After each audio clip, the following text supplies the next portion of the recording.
वैज्ञानिक हिसाबले समेत प्रमाणित विभिन्न संस्कारहरू हाम्रा पूर्वज ऋषि मुनिहरूले मानव जीवनलाई मर्यादित एवं पवित्र बनाउनको लागि आविष्कार गरेका थिए। धार्मिक मात्र नभएर वैज्ञानिक दृष्टिले पनि यी संस्कारहरू हाम्रा जीवनका महत्त्वपूर्ण छन्। हिन्दू संस्कृतिको महानतामा यी संस्कारहरूको महत्त्वपूर्ण योगदान रहेको छ। प्राचीन कालमा हाम्रा प्रत्येक कार्यहरू संस्कारबाट आरम्भ हुने गर्दथे। उक्त समयमा संस्कारका सङ्ख्या पनि लगभग 40 थिए।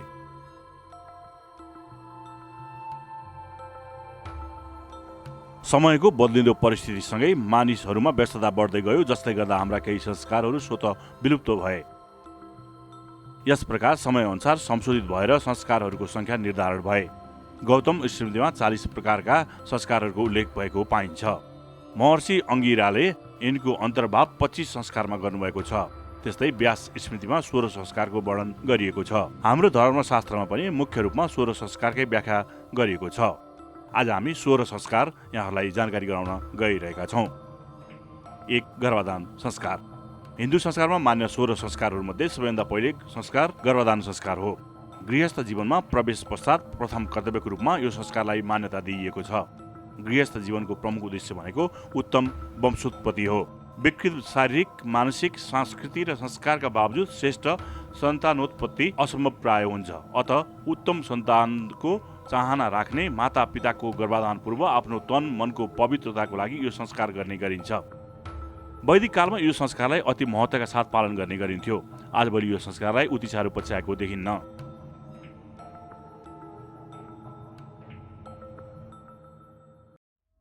पुंसवन संस्कार। हिन्दू शास्त्रको दोस्रो महत्त्वपूर्ण संस्कारको रूपमा पुंसवन संस्कारलाई लिइएको छ। गर्भमा विकसित अवस्थामा रहेको शिशुको मानसिक विकासको दृष्टिले यो संस्कार उपयोगी संस्कार बुझिएको छ। शास्त्र अनुसार गर्भधान भएको दोस्रो वा तेस्रो महिनामा यो संस्कार गर्ने गरिन्छ। गर्भमा स्वस्थ एवं उत्तम सन्तानको विकास होस् भन्ने अभिष्टले पुंसवन संस्कार गरिन्छ। गर्भस्थ शिशुसँग सम्बन्धित यो संस्कार शुभ नक्षत्रमा सम्पन्न गरिन्छ। सीमन्तोन्नयन संस्कार। अन्तर्गर्भ संस्कारको तेस्रो महत्त्वपूर्ण संस्कारको रूपमा सीमन्तोन्नयन अथवा सीमन्त संस्कार गरिन्छ। गर्भमा विकसित शिशुलाई अत्यन्त सौभाग्य सम्पन्न बनाउनु यो संस्कारको अभिप्राय हो। सीमन्तोन्नयन संस्कार गर्भपात रोक्न, गर्भस्थ शिशु एवं आमाको रक्षा पनि महत्त्वपूर्ण मानिएको छ। गर्भवती आमाको मन प्रसन्न, स्वस्थ शरीर तथा स्वस्थ मानसिकता भएमा गर्भस्थ शिशु पनि सोही अनुसार विकसित हुने वैज्ञानिक मान्यतामा यो संस्कार गर्भवती आमा र शिशु दुवैको लागि लाभदायक मानिएको छ। गर्भधारणको 6औं अथवा 8औं महिनामा यो संस्कार गरिन्छ। जात कर्म संस्कार। जात कर्म संस्कार शिशुको नाला छेदन पूर्ण गर्ने विधान रहेको छ। यो संस्कार गर्दा यो दैवी जगतको प्रत्यक्ष सम्पर्कमा आउने नवजात शिशुलाई अत्यन्त बल, बुद्धि, सौभाग्य र दीर्घायु प्राप्त होस् भनी वैदिक मन्त्रोच्चारणका घिउ र महको सम्मिश्रण चटाइन्छ। यो संस्कार अति विशेष मन्त्र र विधिका साथ गर्ने चलन रहेको छ। नवजात शिशुका पिताले विशेष मन्त्रसहित शिशु बुद्धिमान, बलवान, स्वस्थ, दीर्घ जीवनका लागि प्रार्थना गर्छन्। तत्पश्चात आमाले स्तनपान गराउँछिन्। नामकरण न्वारण। सामान्य रूपमा न्वारण भइने यो चलन शिशु जन्मेको 11औं दिनमा गर्ने गरिन्छ। परापूर्व कालदेखि शिशु जन्मेको 10औं दिनसम्मलाई सूतक मानिन्छ। तसर्थ 11औं दिनमा यो संस्कार गर्ने चलन छ। कर्मकाण्ड र महर्षिहरू यो संस्कार शुभ नक्षत्र वा शुभ दिनमा गर्नु उचित मान्छन्। नामको हाम्रो जीवनमा धेरै महत्त्व हुन्छ। नामबाट नै व्यक्तित्वको विकास र प्रभाव हुने भएकोले नामको महत्त्व रहेको छ। ज्योतिष शास्त्रले नामकै आधारमा भविष्यको रूपरेखा तयार गर्दछ। हिन्दू शास्त्रमा शिशुको जन्म तिथि, घडी, पला, नक्षत्र, समय र थानलाई आधार मानेर नामकरण गर्ने चलन रहेको छ। निष्क्रमण संस्कार। नवजात शिशुको यस दैवी जगतमा आगमन पश्चात यसप्रति प्रगाढता बढाउनु तथा परब्रह्माको नजरमा चिरपरिचित भई दीर्घकालसम्म धर्म र मर्यादामा रही यस लोकको भोग गराउनु यो संस्कारको प्रमुख उद्देश्य हो। निष्क्रमणको अर्थ हुन्छ बाहिर निस्कनु। यो संस्कारमा नवजात शिशुलाई चन्द्रमा र सूर्यको दर्शन गराइन्छ। शिशुलाई भगवान भास्करको तेज र चन्द्रमाको शीतलताको अवगत गराई शिशुलाई भास्कर चाहिँ तेज अस्थि र चन्द्रमा चाहिँ विनम्र बनाउने परिकल्पना गर्दै त्यस दिन देवी देवताको दर्शन गराई दीर्घ एवं यशस्वी जीवनको लागि आशीर्वाद ग्रहण गराइन्छ। वैज्ञानिक हिसाबले पनि नवजात शिशुको शरीर 3 महिनासम्म बाहिरी वातावरण, घाम, हावा आदिसँग अनुकूल हुँदैन। यसर्थ 3 महिनासम्म सावधानीपूर्वक घरभित्रै राखिन्छ। यसपछि शिशुलाई बिस्तारै बिस्तारै बाहिरी वातावरणको सम्पर्कमा ल्याउन उचित हुन्छ। विशेषतः यो संस्कार शिशुलाई यो जगत, आफ्नो समाज, वातावरण र हरेक सामाजिक परिस्थितिसँग अवगत गराउनका लागि गरिन्छ।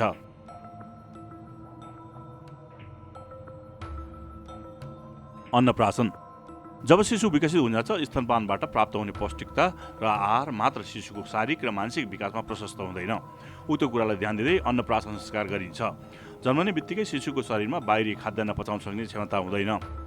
अन्नप्राशनको स्पष्ट अर्थ यो हो कि शिशु अब पेय पदार्थ, विशेष गरी आमाको दुधमा निर्भर नभई अन्न, जसलाई शास्त्रमा प्राण भनिएको छ, शारीरिक र मानसिक रूपमा आफूलाई बलवान र प्रबुद्ध बनाउन योग्य हो। तन र मनलाई सुदृढ बनाउनलाई अन्नको सर्वाधिक योगदान छ। शुद्ध, सात्विक एवं पौष्टिक आहारले तन मन स्वस्थ रहन्छ। स्वस्थ तनमा नै स्वस्थ मनको विकास हुन्छ।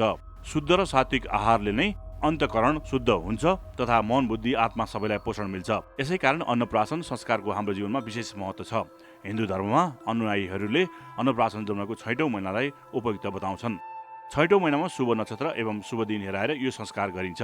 उक्त दिन खीर र मिठा मिठा मिष्टान्न शीर्षकको अन्न ग्रहणका लागि शुभ मानिन्छ। अमृत, क्षीर भोजन, हिन्दू शास्त्रमा खीरलाई अमृत समान उत्तम मानिन्छ। हाम्रो समाजमा अन्नप्राशनका दिन आफ्ना छिमेकी, नातेदार, आफन्तहरूलाई बोलाई प्रसाद खुवाउने र शिशुलाई विभिन्न उपहार दिने समेत चलन छ। चूडाकर, छेवर। चूडाकर्म संस्कारलाई मुण्डन वा छेवार पनि भनिन्छ। शिशु 9 महिनासम्म गर्भमा रहँदा ताका उत्पन्न केशमा अनेकौं किसिमका दूषित कीटाणु रहेका हुन्छन् र जन्मको समयमा उत्पन्न अपवित्र केशलाई हटाई शिशुको प्रखर बनाउनु यो संस्कारको अभिप्राय रहेको छ। बालकको 3 वा 5औं वर्षमा यो संस्कार गर्ने विधान रहेको छ। यो संस्कारपछि बालकको बौद्धिक विकास र शुभचिन्ताको परिकल्पना गरिन्छ। गर्भमा रहँदाका केशमा रहेको दोषलाई सफाया गर्नु यो संस्कारको उद्देश्य हो। ज्योतिष शास्त्र अनुसार यो संस्कार शुभ मुहुर्तमा वैदिक मन्त्रोच्चारणका साथ सम्पन्न गरिन्छ। विद्यारम्भ संस्कार। हिन्दू संस्कारका क्रममा विद्यारम्भ संस्कारको विषयमा धर्माचार्यहरूले केही मत भिन्नता गरेका छन्। केही धर्माचार्यहरू विद्यारम्भ अन्नप्राशनपछि हुनुपर्छ भन्ने मान्यता राख्छन् त केही चूडाकर्म संस्कारपछि विद्यारम्भ हुनुपर्छ भन्ने मान्यतामा छन्। वास्तवमा अन्नप्राशनको उमेरमा शिशुमा बोल्न वा केही सिक्न सक्ने गरी शारीरिक वा मानसिक विकास भएको हुँदैन अथवा यो संस्कार चूडाकर्मपछि गरिने उपयुक्त हुने मान्यताले अग्रता पाएको देखिन्छ। नामबाट नै प्रश्न छ कि विद्यारम्भ भन्नाले विद्या आरम्भ गर्नु। विद्यारम्भ संस्कारको अभिप्राय बालकमा प्रारम्भिक कक्षाको शिक्षासँग परिचित गराउनु हो। प्राचीन समयमा जब गुरुकुलको परम्परा थियो, उक्त समयमा गुरुकुलमा भर्ना गर्नु पूर्व घरमै मातापिता वा गुरुजनबाट अक्षरबोध तथा मौखिक रूपमा श्लोक, पौराणिक कथा आदिको अभ्यास गराइन्थ्यो, जसबाट बालकलाई गुरुकुलमा सिक्न कठिनाइ हुँदैन थियो। हिन्दू शास्त्र विद्यालाई प्राथमिकता दिने शास्त्र हो। सा विद्या या विमुक्तये अर्थात् विद्या नै त्यही चिज हो जसले मुक्ति दिलाउँछ। विद्या अथवा ज्ञान नै मनुष्यको आत्मिक उन्नतिको साधन हो। शुभ मुहुर्तमा नै विद्यारम्भ संस्कार गरिनु पर्दछ। हाम्रो समाजमा आजभोलि सरस्वती पूजाका दिनबाट बालबालिकालाई विद्यारम्भ गराउने चलन रहेको देखिन्छ भने कहीँ मुहुर्त निकालेर विद्यारम्भ गराएको समेत पाइन्छ।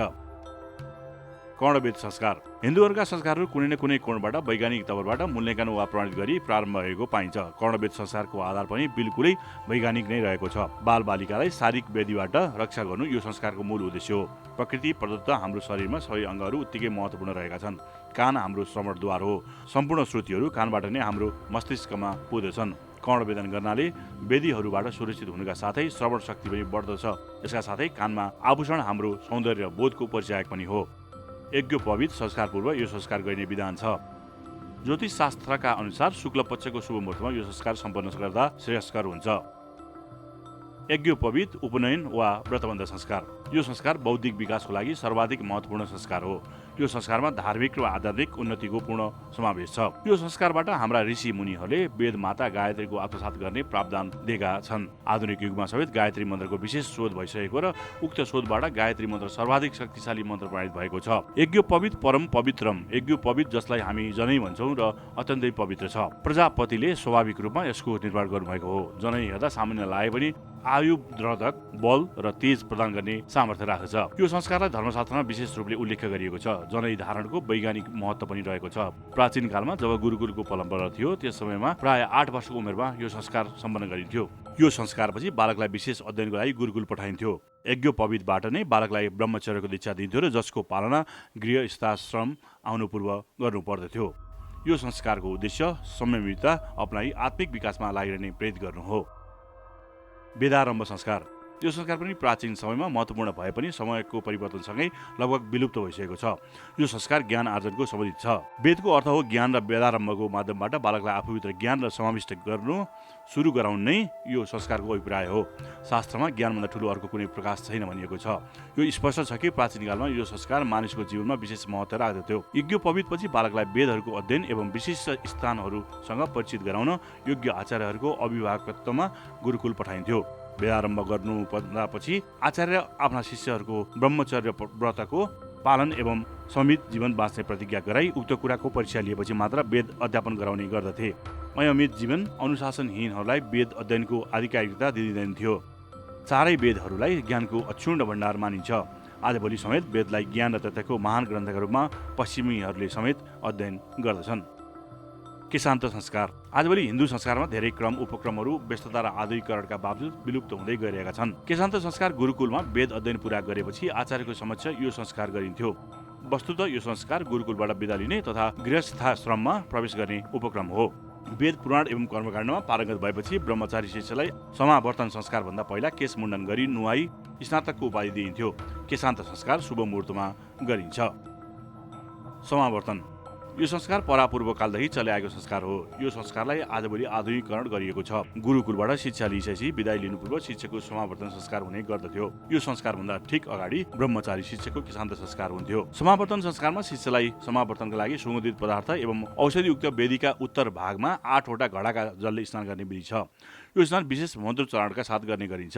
यसपछि यज्ञोपवीतका समयमा धारण गरिएका मेखला र दण्डलाई छोड्ने चलन छ। यस संस्कारपछि गुरु वा आचार्यहरूले शिष्यलाई विद्या स्नातकको उपाधि दिने गर्दथे। यो उपाधि पाएपछि शिष्य सगौरव गृहस्थाश्रममा प्रवेश गर्न आधिकारिक हुन्छन्। संस्कारका समयमा सुन्दर वस्त्र एवं आभूषण धारण गरी आचार्य एवं गुरुजनबाट आशीर्वाद ग्रहण गरी आफ्नो घरतर्फ लाँदथे।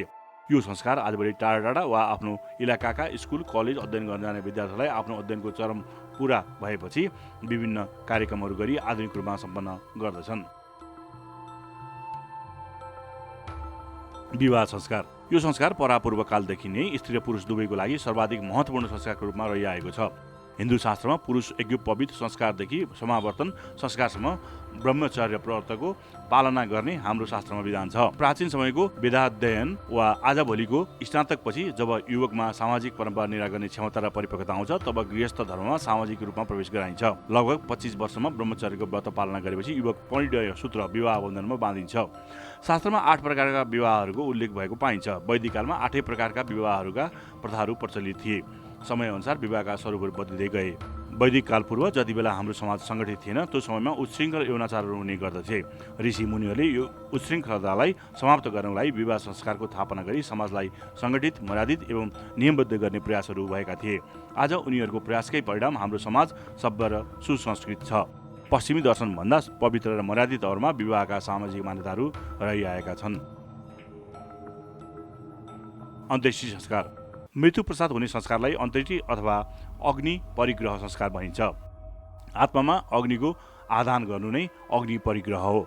मृत शरीरलाई विधिवत क्रिया गरिसकेपछि मात्र जीवनको अतृप्त वासना शान्त हुने कुरा धर्मशास्त्रको मान्यता रहेको छ। हिन्दू शास्त्रमा धेरै सहज ढङ्गले इहलोक र परलोकको परिकल्पना गरिएको छ।